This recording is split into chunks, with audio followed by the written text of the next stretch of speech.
Welcome to the Shivan Library. Today's episode is the first round of the 4th North Star Cup tournament of 2023. North Star Cup is a Finnish old-school webcam series that plays varying formats, though most often Swedish. This series does have one little rules quirk. Mana burn is active, unlike in the regular Swedish rules. It's a small thing in the end, but does occasionally require players to think their actions, especially with floating mana, using cards like Soul Ring that produces extra mana, or Suchi, which gives mana when it dies. I'm entering the tournament with a classic red-green aggro deck, Erhnam Burn'em. Lots of green creatures, pump spells, and a good helping of red direct damage. Taking a look at the deck list, first we see the creature package. Every green deck starts with a playset of Land of War Elves, and this is no exception. Then there are the namesake creatures, Erhnam Burn'em, which is a beefy 4-mana 4/5 creature with a small downside. They do give one of your opponent's creatures Forest Walk, but that's rarely an issue, as this deck tends to race well. As a little trick, you can use the one-off Hammerheim to remove all Landwalk abilities from a creature, and in best case scenario, ambush them if your opponent isn't paying attention when they attack. Unlike most Erhnam Burn'ems, my list does not run Curd Apes. They are a common sight in these decks as they are 2-powered creatures with just 1 mana, but I do tend to steer clear of them especially in this type of deck. First, they are weak against Mishra's Factories, which is a really common thing these days, especially in Finland. The second and the bigger issue is City in a Bottle. When opponents see Erhnams, they are going to be bringing in their bottles, and losing 8 key cards instead of 4 is backbreaking. So, what I'm doing, instead I'm playing Scavenger Folks for those artifacts, Script Sprites for evasion, and one of my childhood favorites, Elvish Archers. Yes, they do suffer from some of the same issues that Curd Apes do as well, but that first strike can be very effective, especially with the pump spells. And speaking of the pump spells, the list runs 4 Giant Growths and 1 Berserk. The general power level of the creatures is fairly low, so running multiples may lead to weak attacks and only getting a point or 2 extra damage in. But the big way we are dealing damage here is the red spells. 4 Lightning Bolts, 3 Chain Lightnings for those quick mana effective burns, and then there are also 3 Fireballs for that final reach or big creature removal. The deck has a one-off fun-off Channel Fireball combo, and being a low-curve deck with bolts, it is fairly easy to be at a higher life total when casting it. Channel of course allows you to pay life for colorless mana, which is then used to cast a massive fireball one-shotting your opponent. And technically it is possible to do a turn 1 kill in this deck. And to round the main deck out, there are Sylvan Libraries for card filtering, Wheel of Fortune for restocking, and Chaos Orb for that multi-purpose booming anything. The land base can be a little tweaked from this, as I personally just do not own 4 Tigers yet, so that's a little thing you can improve. As for the sideboard, we have more Artifact Hate in extra Scavenger Folks and Shadowstorm, Enchantment Hate in Tranquilities, Black Hate in Whirling Dervishes, Blue Hate in Red Elemental Blast, Green Mana Base Hate in Blood Moons, and finally Control Hate in Disrupting Scepter. The sideboard doesn't really hold any surprises, but and the usual suspects when it comes to red and green single-purpose tools. Now, it is time to take this deck and check how it works in action. But before we go, don't forget to like and subscribe for more old-school action. And heading into game number 1. Both players had to mulligan and my opponents on the play. Now starting with the Mishra's Factory, that's a kind of an interesting start, because I know they're going to be having a blocker right away, and, well, easy attacks but no counterspells. And with the Volcanic Island, that kinda immediately tells what I'm facing, especially when they play the Ironclaw Orcs. 2 mana 2/2 creatures with little downside that you can't use them to block bigger stuff that will kill them. In aggro decks that's basically not really a downside, but it's enough of a threat for me to waste 1 Chain Lightning to get rid of it and let that elf swing in. Because my deck at this point is basically running small 1/1 creatures, and until I get that Erhnam gen in, a 2/2 is a clock. Especially when there is a Mishra's Factory to kind of help it out. But the decisions aren't easy with a deck like that. How aggressive do you want to be, and how much do you want to like stay back and enjoy the ride? But my opponent is heading to the red zone right away. Play the second factory, attack with the first and pump it up to get that 3 damage in. And for me, there's more red mana in, and let's see, what's the play? It's a Chaos Orb ready to wreck things up.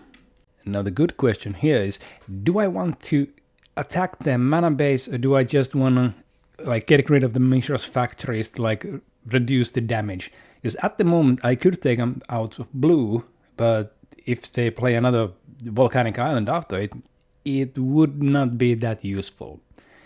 And my opponent is probably thinking the exact same thing. What can they do, and what is something they might want to get sacrificed?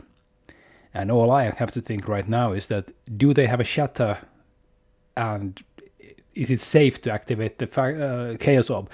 And of course, they tapped out and attacked with the factory, so it's an easy choice for me to kind of stem the bleed, drop it on, and boom, that's a great hit, and the factory goes down. At this point, okay, yeah, I'm taking 2 damage extra, but still, we're at a fairly equal standing, and my mana is much more lenient. I got 3 mana and the elf, and if they want to attack with the factory, they only got 1 mana extra. But of course, I have 2 cards in hand, they have 4.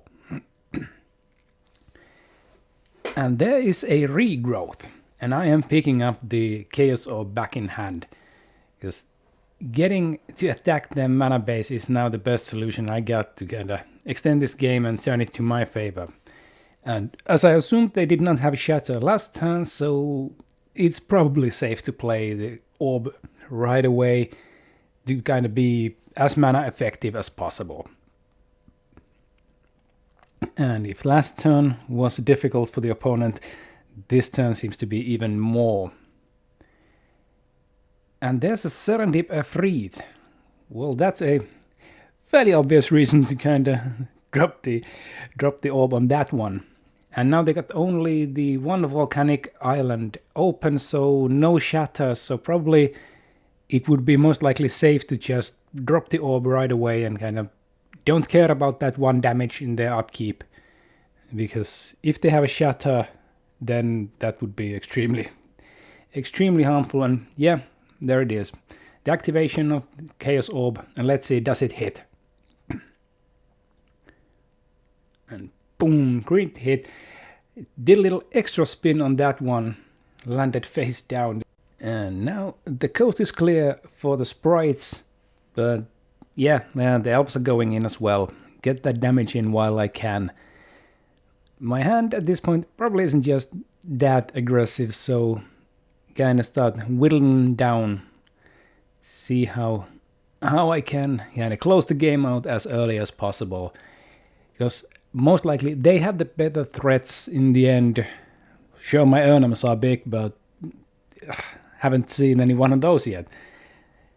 Opponents thinking long and hard what to do. And yeah, the factory is coming in. They're chipping away my life as well, because they as well do have the lightning bolts. And there's the Chaos Orb of their own. Now this is interesting. Do we get an activation right away? Or are they gonna hold out for something better? Because of course that's a good thing. Oh, and a lightning bolt to kind of raise quicker, be more efficient. But yeah, that's the good point of having like small creatures. The opponents don't really have that many good targets for the Chaos Orb. So do you want to kill a Llanowar Elf or Scripts, right? But now there's an interesting target, the Scavenging Folk.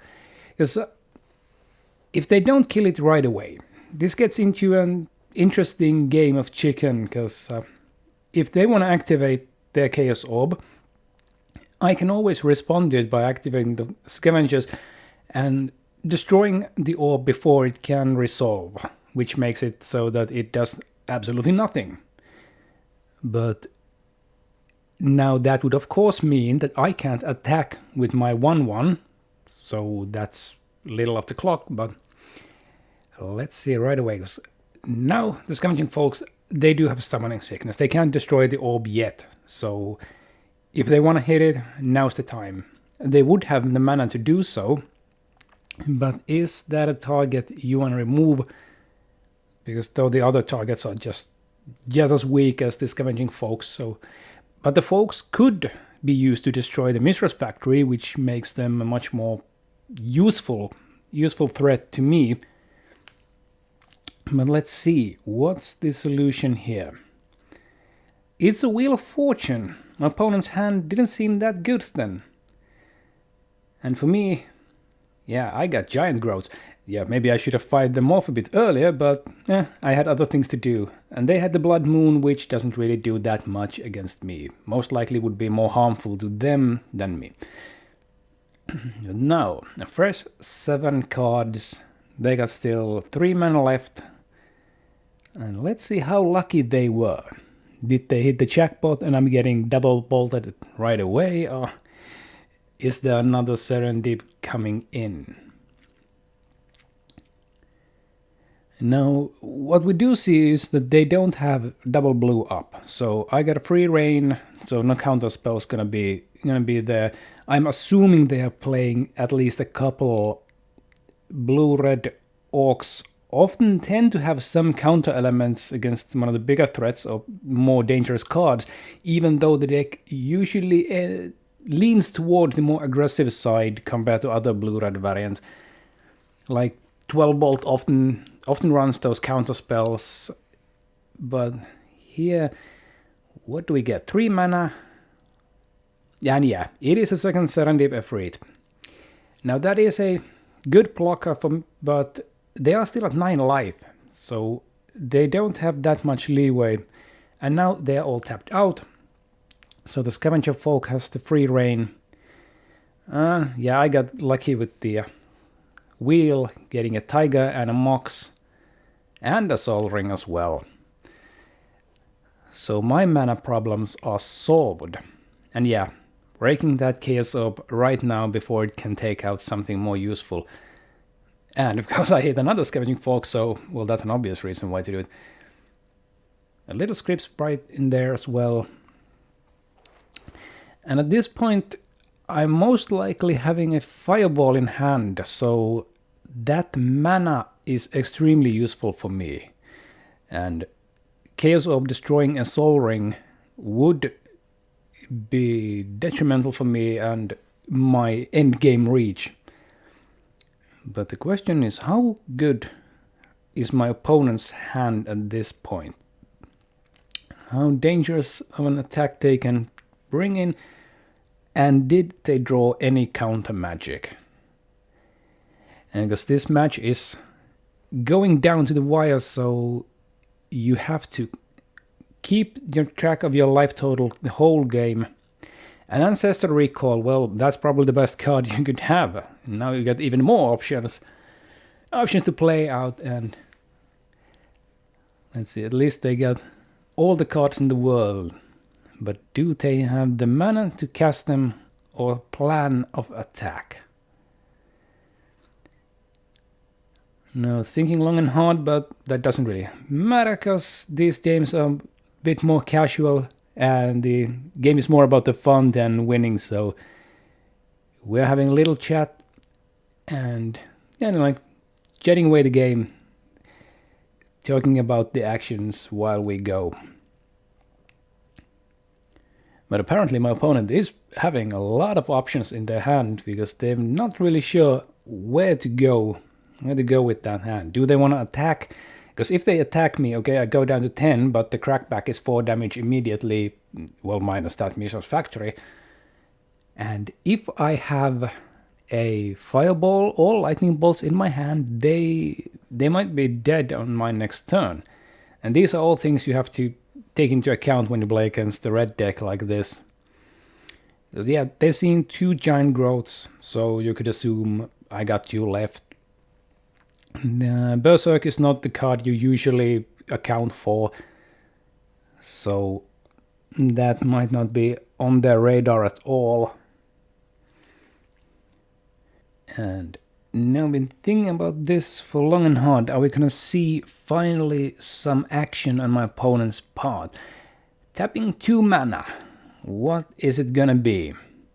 And it is an Ironclaw Orcs. Well, that is a good blocker for the Llanowar Elves and Scavenger folks, as those are small enough that it actually can block them. But the script sprites are still hitting for 2 if the Serendip is gonna attack, dropping them down to 6, which is quite the dangerous life total, which is probably what they are counting. Yeah. And the Serendip is gonna go for the swing. And of course I have no reason to block this one. I'm taking 3, dropping down to 10. Okay, so the land is all blocked up. I can still hit in the air. And having 7 mana available in land. Okay, now even more. I was having 7 mana in the mana rocks and 1 for the elf, and now 1 extra land there as well. So Fireball right now would be extremely good card. So let's start with the... Do we want to start with the swing?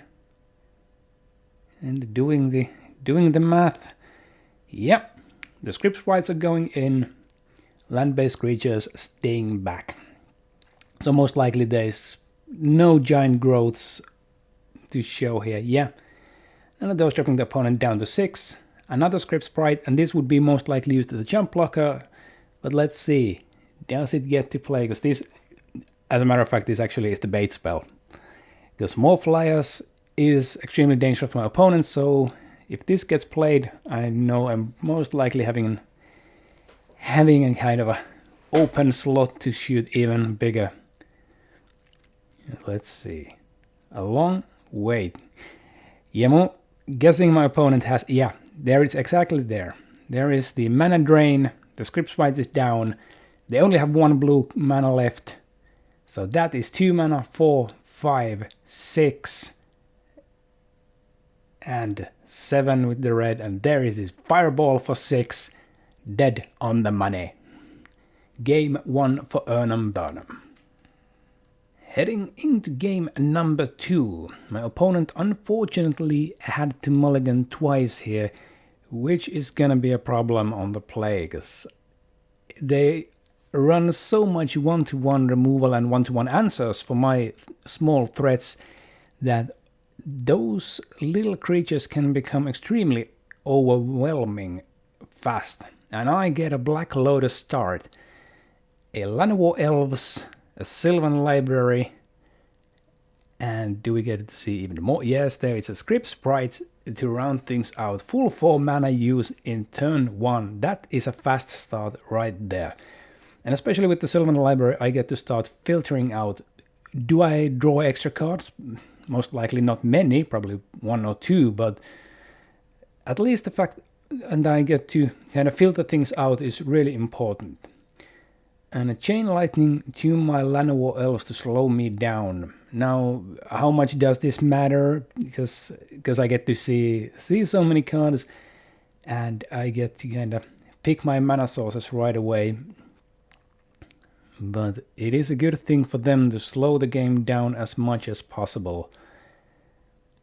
Cutting my damage output in half would be extremely good.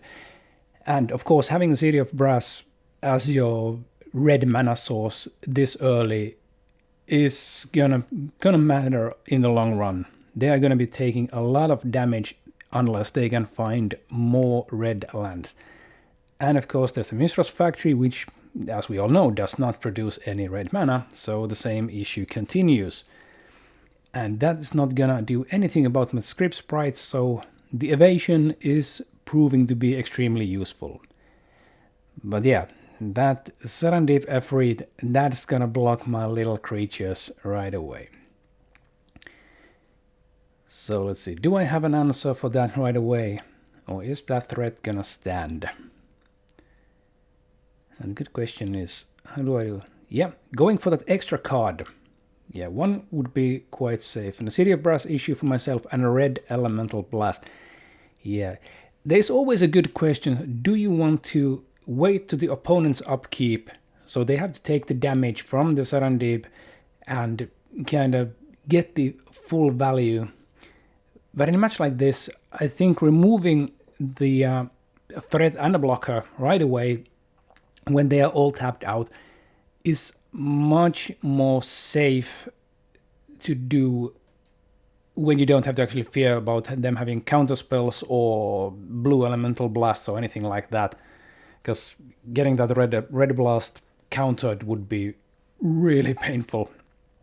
And we see an extra Ironclaw Orcs, which is kind of annoying because my opponent can raise pretty well right about now because they have 4 damage in play and I got only 2. But do we get to see more? Oh, and there's the Elvis Archer. Now that is really good in this position because it will, with the first strike damage, it will block perfectly both the Ironclaw Orcs and the Mishra's Factory because they don't have one for pumping it. But yeah, lightning bolt straight to the elf. Well, at least it was the lightning magnet at this point, but opponent is swinging for... My life total is dropping quite fast. But fortunately I do get to see some extra cards, but at this point I doubt I will be drawing any extras, because dropping down to 5 would be really bad. The sprites heading in, knocking down a few points away. And a fireball for 2 into the Ironclaw Orcs, yeah. Stem the bleed at this point, opponent only has 1 card in hand. And ooh, yeah, that's another Mishra's Factory, which is probably one of the worst things I could see, especially considering like land an opponent has, because that will immediately pump the original factory, and next turn they will be swinging for 4. And that would drop me to 1, which probably means that that City of Brass is not gonna be tapped anymore, because I do not want to jump at this point. Fortunately, I did find a regular mountain, so I do not have to take the damage. But now, not doing the math on my part, do I need to leave jump blockers? But no, the sprites are going in, dropping them to 7. 2 cards in hand. If they are double bolt, I'm happy. But the opponent can also have a lightning bolt of their own, and they need to do some thinking now, because they're at 7 life. They know I play a lot of bolts, so do they dare to drop down to 6? Can they use the City of Brass at all? And if they swing at me with both factories, I go down to 1. Can I kill them from 1 life or not? Now this is a real tough spot. And we were talking about this exact thing, like, do you just want to play and hope there is not going to be a lightning bolt, or can you really play around it? Because the more they wait, the likelier it is going to be that they die. They have to be aggressive, and they are going to be. Attacking with both factories, dropping me to 1, and my City of Brass goes away right away. Yeah, that's my usual habit of moving it away so I don't accidentally tap it. And I did have the lightning bolt. This is going to be down the brass wire. Opponent drops down to 4. The sprites are going to do 2 points of damage. I get to see 3 cards, pick my favorite, and let's see. Am I lucky, or is this going to go to jump blocks, and next turn most likely to my death? There's the pick. Can take another card. Yeah, reorganizing them probably doesn't really matter at this point. If wait, doing the math now, can I leave them? Do I have to leave them behind, or can I attack? Yep, swinging. Just always make sure, always do the math. Drop the fireball and hope for the best. And it was a shatter. Erhnam Burn'em takes the game 2-0. That was a close call. And there's the Sylvan Library that was stuck in my hand all the time. Now there was a photo finish. Little creatures really did a number on my opponent in both games. Even though I never really got any bigger hits in, and of course no Erhnams in sight, I still was able to steadily drain their life enough that the fireball was good to finish both games victoriously. Sure, my opponent having the mulligan did help. Their deck is full of 1-1 answers, which is not good when against an onslaught of small creatures. Holding your mana open for a counterspell is never a good thing when a horde of small critters are already in play hitting the red zone. This was a great start for the tournament. Let's just hope my luck pans out and I get good matches in the future. Stick around and subscribe so you don't miss any of the other matches. There are a total of 4 rounds in this North Star Cup. But now, let's put this chapter in the books and continue the story next time. Thanks for visiting Shivan Library, and I hope to see you here again.